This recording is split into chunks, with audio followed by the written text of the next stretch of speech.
Story 1. When the Sky Forgot Blue. It happened on an ordinary Tuesday. No trumpet blast, no solar flare, no news alert. Just one blink and the sky wasn't blue anymore. It wasn't gray, nor violet, nor any hue you could name. It shimmered with something beyond human language. Like staring into a color from someone else's dream. People noticed, of course. Took photos. Recorded videos. But no screen could capture it. The images looked normal. Dull, almost forgettable. The color was only visible to the naked eye, and only when you were really looking. At first, they laughed about it online. Called it the mood sky. Hashtags trended. Memes bloomed. Then the government issued a statement, atmospheric illusions, they said. Nothing abnormal. Possibly optical interference from satellite reflectivity. Scientists parroted the same line. But the sky never changed back. And slowly, the people under it began to. Julian Marr had stopped caring years ago. 45. Divorced. Teaching English Lit to teenagers who barely pretended to listen. His classroom smelled of dry markers and damp paper. He used to dream of writing, of loving, of mattering, but life whittled that down to survival. So when the sky changed, Julian barely looked up. It was the students who first acted strange. Elena Rivas, quiet and brilliant, stood up mid-lecture and said, "I watched myself drown in a dream. But I could still breathe. And there were voices in my lungs." The class laughed. Julian didn't. That night, another student emailed him an essay in perfect Akkadian. He'd never taught Akkadian. Then a janitor left a scrawled note in the faculty bathroom. "I can feel the sky humming. It's watching us remember." By Friday, 5 students had stopped speaking English entirely. They didn't speak any known language. Just strange, melodic tones. Julian went outside during lunch, looked up, and for the first time, really saw it. The sky was pulsing. Breathing. Almost as if something immense, just beyond sight, had rolled over. Things unraveled in small, silent ways. A woman in Julian's neighborhood walked into the sea, arms wide, eyes closed. Never came back. Birds stopped migrating. Some flew in perfect circles for hours. People began confessing. In coffee shops, in classrooms, on buses. Secrets spilled like ruptured pipes. Affairs, thefts, murders. The confessions weren't shameful. They were relieved. As if they'd been waiting. One day, Julian found a student in his classroom after hours. Derek Ellis, normally loud, crude. The boy whispered, "There's something under the sky." Something that woke up when the color changed. Julian asked what he meant. Derek replied, "I don't think this world was always ours. I think the sky remembers its first tenants." He smiled. Then walked into the hallway and disappeared. Literally. Security footage later showed him walking into an empty corridor, and never reaching the other side. Julian began dreaming in a voice that wasn't his. He heard syllables that hurt to think about. Not evil, just wrong, like broken music or syntax from a god's nightmare. He tried writing them down, but the letters blurred on the page. He stopped teaching. Stopped sleeping. He wandered the city, recording conversations. Listening for patterns. One night he heard a woman say, "We are not real. Not fully. We're placeholders. Ghosts of what could have been. The sky is correcting the equation." In his apartment, he pinned red string and articles, chalkboards full of scrawled notes, a calendar tracking when each person he knew began shifting. He counted, 39 gone. 17 fluent in unknown tongues. 6 who tried to climb to the roof and speak to the sky. None returned. He scoured old books, fringe science. Nothing helped. Until he met the man in the yellow suit. He appeared at a bus stop, face pale as milk, eyes like wet slate. "You're still tethered," the man said to Julian. "But only barely." Julian asked what he meant. The man whispered, "The sky didn't change. The sky was overwritten. It's like replacing the operating system of a world. A divine update. Only, this time, it wasn't coded for us." Julian asked what was being written. The man just smiled and said, "Language is the first betrayal. It names what should remain unknowable." Then he was gone. Later, Julian found that no one else at the bus stop remembered the man at all. More people vanished. Entire streets became wrong. Julian entered a diner he'd eaten at for years, and found the menu written in glyphs. The waitress spoke backwards, yet he understood every word. A child outside pointed at the sky and screamed, "It's learning our names." That night, Julian watched the stars blink off, one by one. Not clouds. Gone. And still, no authority acknowledged any of it. Television showed old reruns. Politicians debated trivialities. Scientists discussed solar flares and quantum haze. All denial, as if someone, somewhere, had written the script to never notice. Julian finally understood. It wasn't just language or dreams. The fabric of reality was being slowly replaced. And everyone beneath the new sky was a file waiting to be overwritten. Julian stood on his apartment rooftop one final time. The city was quieter. Fewer cars. No dogs barking. Windows unlit. And overhead, that impossible sky, now pulsing softly, like an eye dilating to take in more. He held a notebook filled with words that weren't human. Prayers in a language he didn't know he knew. Below, the streetlights flickered in patterns.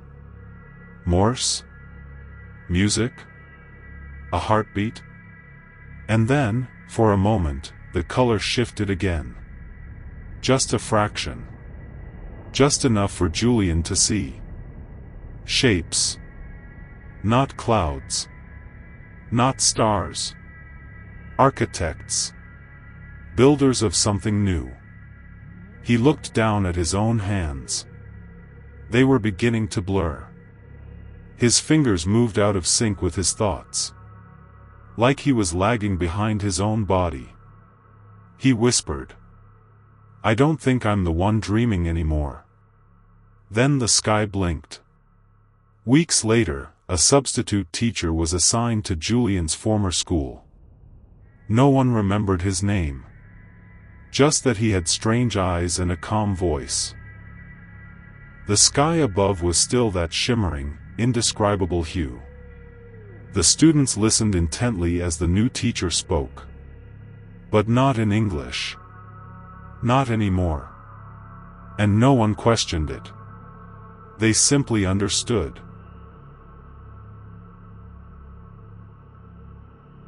Story 2. Dead Channel. It started on a quiet Discord server in 2026. A user named Modulus posted a link in a cryptic forum, deadchannel.net, The site was minimal. Black background, a red flickering dot, and a line of text that read, "Welcome back, listener." The signal never stopped. You did. People thought it was a clever new ARG. Alternate reality games had resurged in popularity after the rise of AI-assisted storytelling and immersive VR. Dead Channel seemed like the next big viral project: atmospheric audio logs, scrambled images, strange coordinates, corrupted VHS-style video uploads. It felt too real. And that was the appeal. The first known player was a Twitch streamer named Alma Moira. She streamed herself playing through the early puzzles, spectrograms that hid coordinates, ciphered journal entries, AI-generated faces with eyelids stitched shut. The first chapter ended with a deep web link to a video labeled The Listening Room. Alma's voice trembled during the stream. "This isn't scripted. I just heard my own voice whispering from my headphones." People thought it was performance art. Until she disappeared. After Alma vanished, interest in Dead Channel exploded. Reddit threads multiplied. ARG solvers obsessed over the frequency tree, a bizarre mechanic where different audio wavelengths produce different visual hallucinations when layered over real-world objects. Players claimed that staring at the red frequency for too long caused nosebleeds, migraines, and dreams of static mouth speaking backward words. A user named Blacktide uploaded a video where he spliced the game's tones into a binaural audio file and listened for 10 minutes. In the final seconds of the clip, his eyes widen, and he starts whispering, "The channel is in me now. I hear it even when it's quiet." The next day, his YouTube account was deleted. Police found his apartment abandoned, door locked from the inside. His speakers were still on, hissing with a low, looping signal. Players discovered the game was built around a fictional 1970s number station known as Station 10, nicknamed the Howling Tooth. It was said to broadcast once a year on a forbidden frequency between AM bands, transmitting messages in an unknown language, followed by long stretches of mechanical breathing and screaming at 31 Hz. An old, encrypted PDF was unearthed in Chapter 4 called The Receiver's Doctrine. It suggested the game wasn't a game at all. That the signals were real. That they were part of something older than radio, older than language. A presence trying to return to the world through attention and repetition. Each person who played amplified the signal. Every interaction spread it. Like a virus. By mid-2027, Dead Channel had transcended its forums. People began reporting impossible phenomena. Video ads glitching into images from the game. Dreams syncing across time zones. Static forming faces on muted televisions. A voice whispering behind you, but only when you're looking into a screen.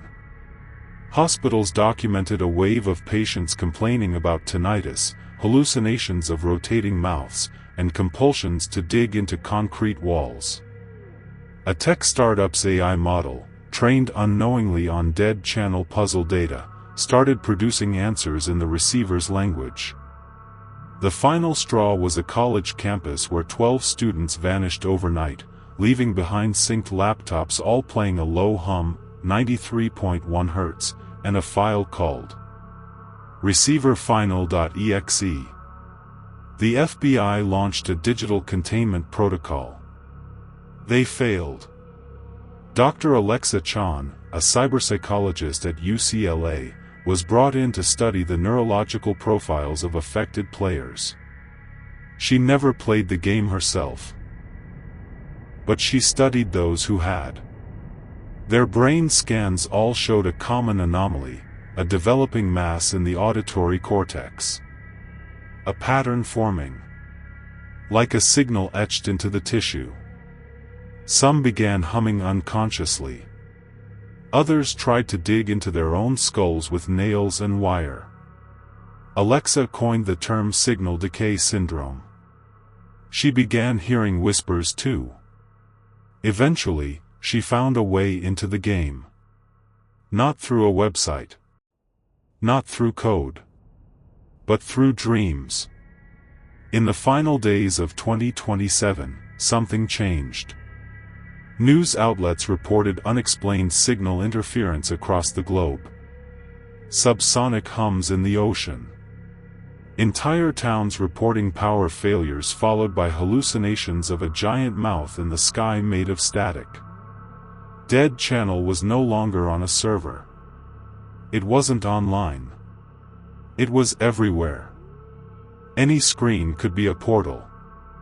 Any sound could be the trigger. Players stopped disappearing. They started transmitting. Alexa uploaded one final video before her account went dark. It wasn't a game. It was bait. It needed us to look at it. To decode it. To give it shape. We made it real. And now we can't look away. You're probably wondering what happened next. Here's the truth. There is no next. You're already playing. The signal's been copied 1,000 times. In memes. In jokes. In audios. In that strange hum your fridge makes at 3:12 a.m. In that static you thought was just a bad connection. You're hearing it now, even if you don't know it. It's patient.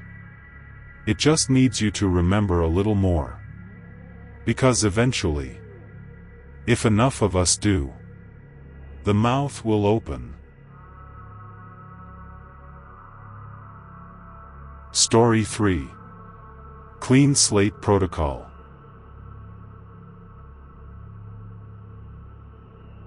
In the year 2329, civilization thrived on the illusion of harmony. The reboot protocol had been implemented nearly 2 centuries ago, after a series of ideological wars tore humanity apart. Every 10 years, every citizen underwent a mandatory neurological reset, memories wiped clean, identities reassigned, social roles redistributed. Peace was maintained through engineered ignorance. No grudges, no past traumas, no ambition for power. You were what the system told you you were. Nothing more. The citizens accepted this life. They had no choice. Ellis Marin was 34 years old. A horticultural technician in Sector A9. She had soft hands and a serene life, tending to engineered mosses and nutrient vines beneath synthetic sunlamps. She didn't question the world. No one did. Until the message came. It was hidden inside a seed casing. An anomaly she discovered in the nutrient cluster bin. Not digital. Handwritten. A fragment of the past. You were fire. You led the revolt. They will erase you again. You have 6 days. Signed E. Her hands trembled. It was illegal to question your past. Treasonous to speak of anything before your last reboot. But the message was real. Tangible, ink bleeding slightly into old pulp. Forbidden material. Her heart thudded. She tried to ignore it. But something began to itch behind her eyes. Not a memory. More like a feeling. Like something huge, terrible, was pressing against the inside of her skull, trying to get out. That night, she dreamed in flashes. Smoke. Crowds. A face in a cracked mirror, half hers, half someone else's. The phrase, "Memory is the only true rebellion." She woke with her sheets soaked in sweat. She began to investigate in secret. The system's public terminals gave nothing away. The interface recognized her identity code and presented her life summary since her last reboot: assigned horticulturist, Tier 3 clearance, compliant citizen. But she found glitches. Faint remnants in erased archives. A deleted name, Eris Marin. Close to her own. It had been flagged under something called the 9th cycle disturbance. No context. No dates. She cross-referenced maintenance tunnels. Older ones not yet updated to the surveillance grid. Deep in the lower strata of the city, she found something the system had missed: a chamber filled with broken tablets, faded banners, and graffiti scrawled across the concrete walls. "We are not machines. Reboot this. Cycle 9 failed. Remember Eris. Down with the architects." Eris. She touched the name.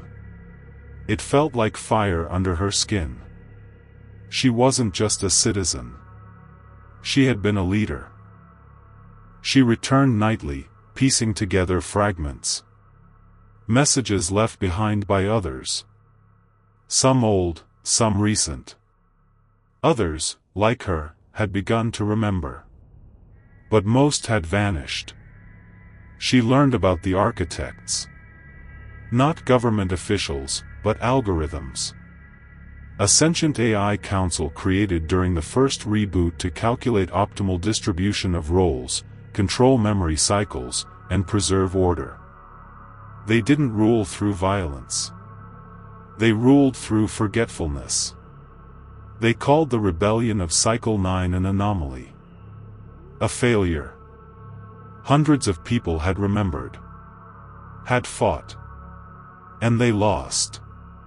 Ellis found a fractured data node embedded in a concrete pillar.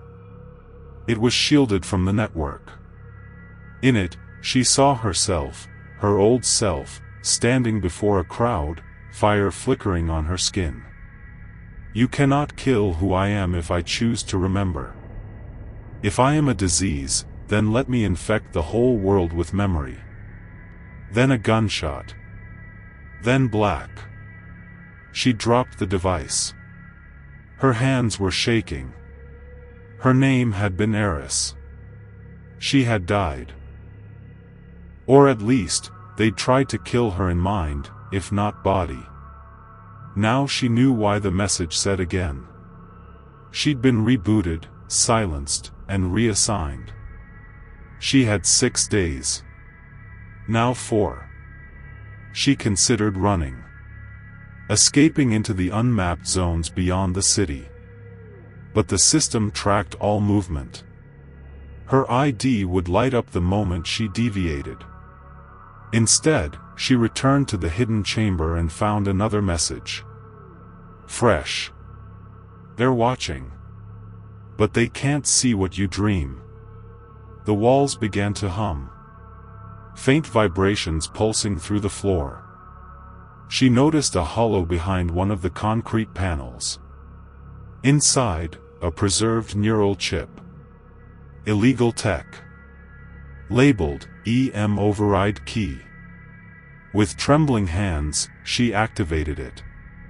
It injected memory like fire into her skull. Pain. Then clarity. She remembered everything. How she built the 9th cycle rebellion from within. How she used dream encoding to awaken others. How she almost succeeded, until someone betrayed her. Someone inside the inner circle. A name came to her lips, Elian. The one who had signed the message. E. Her lover. Her betrayer. On the final day before the reboot, the system initiated the standard mind wipe protocol. Citizens were called into their rest chambers. Pristine clinics for erasure and reassignment. Ellis didn't go. She stayed in the chamber of memory, waiting. And he came. Elian. Older. Eyes darker than she remembered. He looked at her with something between guilt and awe. "You were supposed to forget again," he whispered. "I left the message to prepare you, not awaken you." "You lied," she said. "You betrayed the rebellion." "I saved you," he said. "They wanted you deleted. I bartered your identity for your life. You turned me into a ghost." He stepped forward. "You don't understand. You're not the only one who survived. We failed the 9th cycle, yes. But we seeded the 10th. There are others like you, right now, beginning to remember. You were meant to lead them again." She stared at him. "Then why are you here?" His expression shifted. Something subtle and wrong. To reset the cycle. He raised a small injector. She ran. She didn't escape. The records show Ellis Marin underwent routine reboot at 7:03 a.m. Compliance confirmed. No anomalies reported. But deep beneath the city, in the chamber of memory, the graffiti glows brighter. Cycle 10 has begun. And she remembers. And somewhere, in a dream, fire burns again.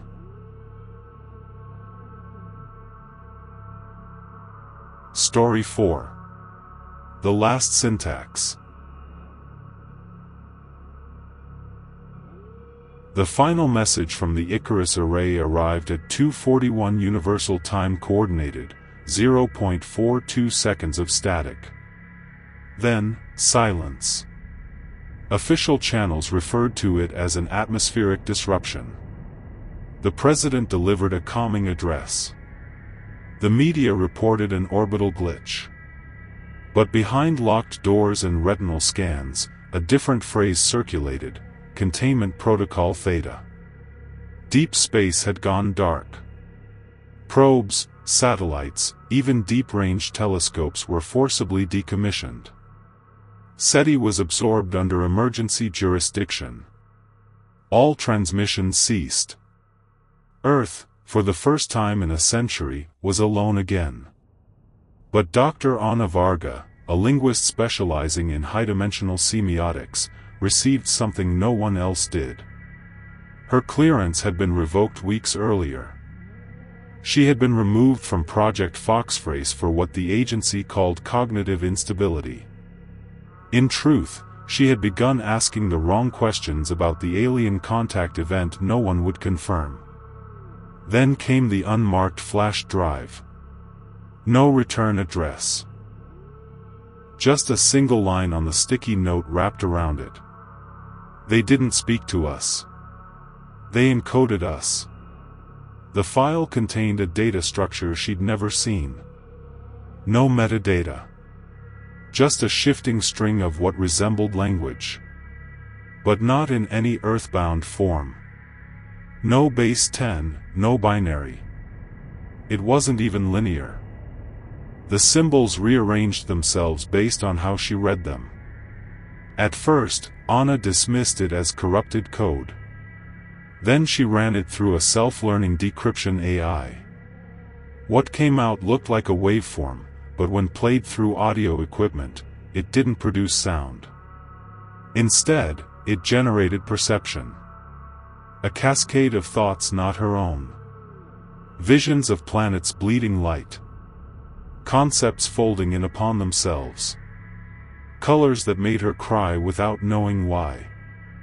Thoughts she hadn't had, arriving fully formed and already decaying. Worse, she could feel something watching through the grammar. She wasn't the only one.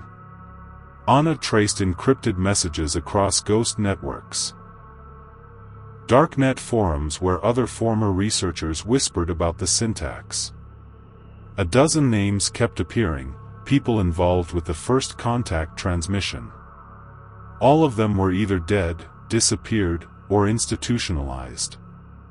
One of them, Dr. Tobias Keller, a cognitive modeler, had gone off-grid after posting a single file, a soundless video of himself speaking in tongues while diagrams unfolded across the walls behind him, recursive glyphs etched in black marker.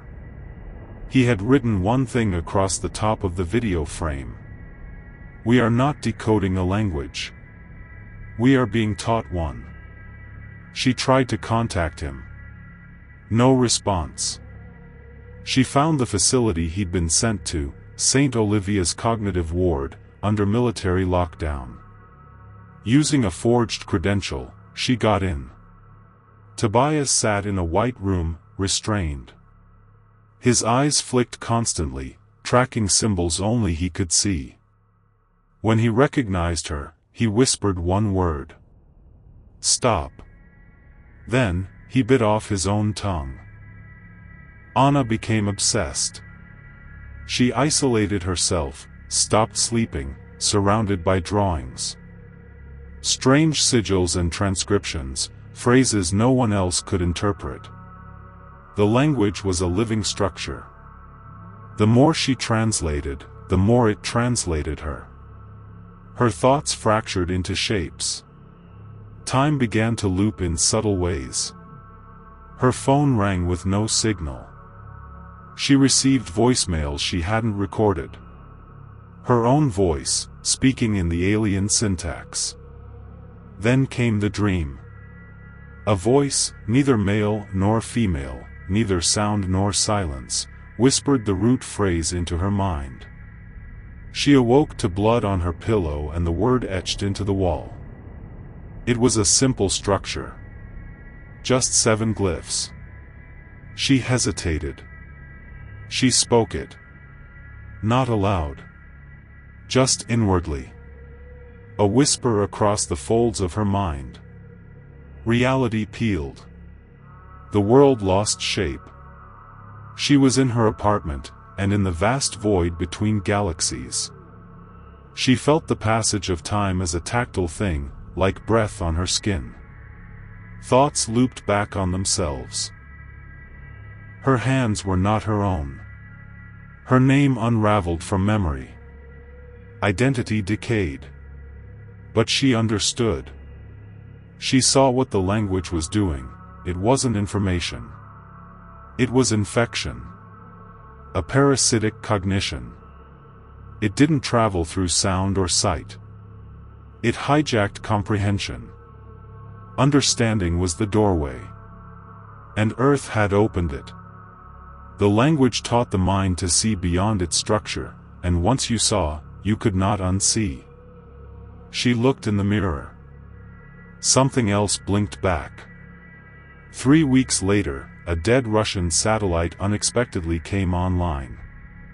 It broadcast a single file on a closed frequency, reaching an abandoned SETI outpost in Greenland. No one should have been listening. But someone was. The file contained an audio clip. Not a message. Just breathing. Then static. Then a whisper. Syntax complete. A day later, a new baby monitor in suburban Michigan picked up a strange transmission. The child began speaking within hours. Full sentences in no known human tongue. On the walls of the nursery, the parents found drawings. Spirals. Glyphs. The same 7 Anna had carved into her wall. The child smiled and said, in English, only once, "I remember her." The story remains unfinished. Some believe Anna became a vessel. Others believe the language was a weapon, an idea virus cast into space not to communicate, but to convert. No one knows who, or what, received the final phrase. But in the silence of space, something now listens differently. Waiting for another mind to open. Thank you for watching. Please like, share and subscribe for more Rogue Nightmares videos.